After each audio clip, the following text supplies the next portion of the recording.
Three ancient landmarks, thousands of miles apart, share an incredible secret. They've each sparked revolutions in human innovation that still impact us today.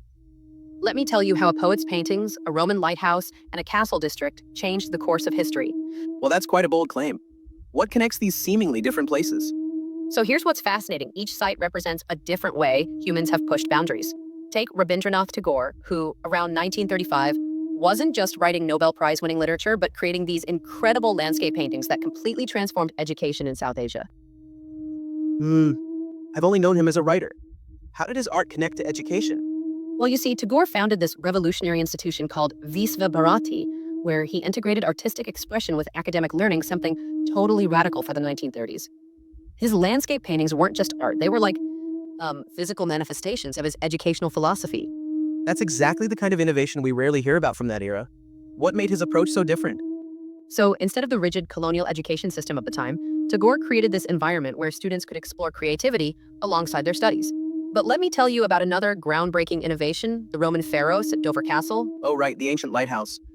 How long has that been standing? Well, this incredible structure has been guiding ships since around 43 AD. That's nearly 2,000 years. And here's what's really mind-blowing. It's one of the oldest surviving Roman structures in Britain, built with such precise engineering that it's outlasted countless newer buildings. You know what's remarkable about that? The Romans basically created a GPS system for ancient sailors. Exactly right. And speaking of innovative design, let me tell you about the Buda Castle District in Budapest. It's like this perfect timeline of European architectural evolution, recognized by UNESCO in 1987. So what makes this district so special compared to other European castle complexes?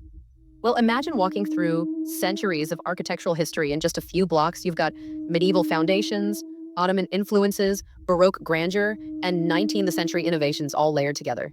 The way these styles blend together is it's like reading multiple chapters of European history simultaneously.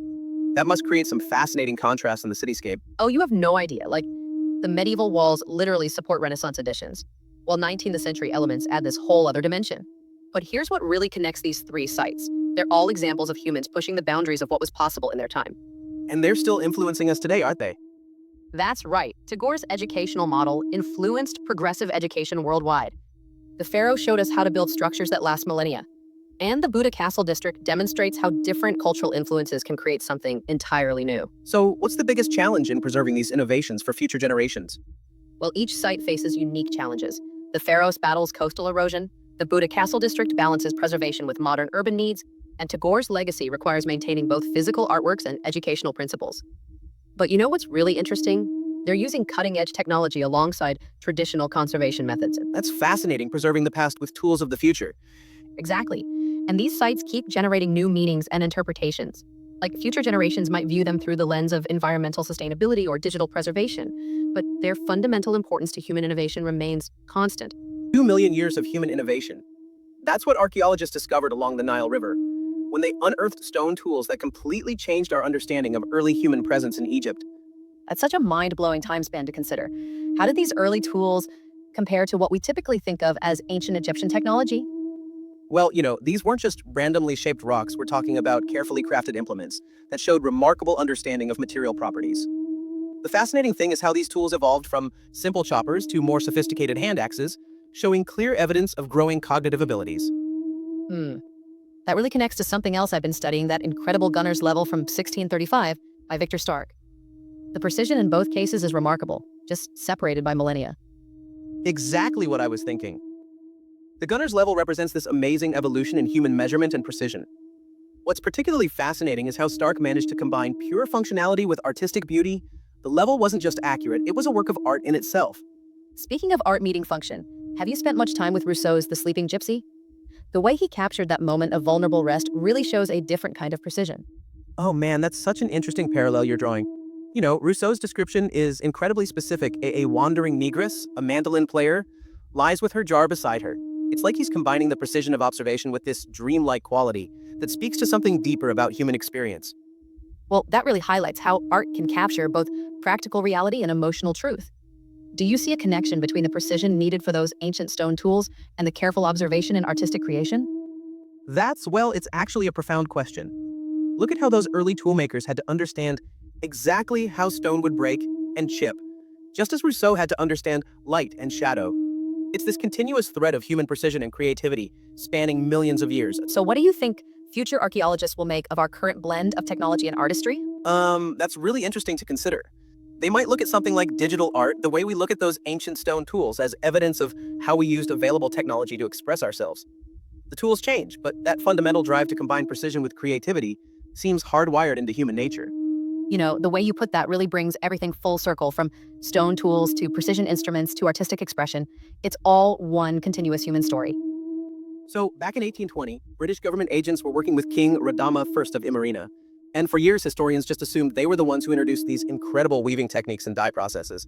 But recent research tells a completely different story. Let me guess there's more to this cultural exchange than just British influence? Exactly. The real artistic influence came from Omani traders who were bringing pre-dyed silk skeins to Madagascar. You know how we often oversimplify these historical narratives? This is a perfect example. That's such an interesting revelation. How did researchers figure this out? Well, they traced the distinctive color palettes in these Akotafahana textiles directly back to what was popular in Oman at the time. Like, these weren't random color choices, they were specifically matching Omani aesthetic preferences. So, these trade routes were actually creating these amazing artistic connections across the Indian Ocean.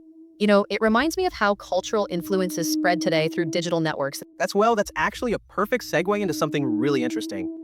There's this exhibition called My Pandemic Story that shows how modern artistic expression still follows similar patterns of influence and adaptation. Tell me more about how these two stories connect. So, just like those Malagasy weavers who transformed Omani influences into something uniquely their own, this exhibition shows how young artists aged 4 to 18 took their unprecedented pandemic experiences and created something entirely new. That's such a powerful parallel between historical and contemporary artistic expression. And here's what's really fascinating in both cases. We're seeing how art becomes this incredible historical record. Like, the Akotafahana textiles are basically documenting these complex trade relationships and cultural exchanges from centuries ago. And these pandemic artworks are creating a real-time archive of our current historical moment, but through the eyes of young people. You know what's really striking about both? They challenge our assumptions. Just like we had to revise our understanding of Akotafahana's origins, these pandemic artworks are making us rethink how young people process and express complex experiences. Well, that really makes me wonder about what future historians might discover when they look back at these pandemic artworks. Right? And consider this, just as we're now discovering the Omani influence on Malagasy textiles, future researchers might find patterns and connections in these pandemic artworks that we're too close to see right now. That's such an interesting point about how our understanding evolves over time. How do you think these different forms of artistic expression help us understand our shared human experience? Well, I think they show us that art isn't just about creating something beautiful, it's about processing our experiences and adapting to challenges. Whether through silk threads or digital media, artists are always weaving their stories into the larger fabric of human experience.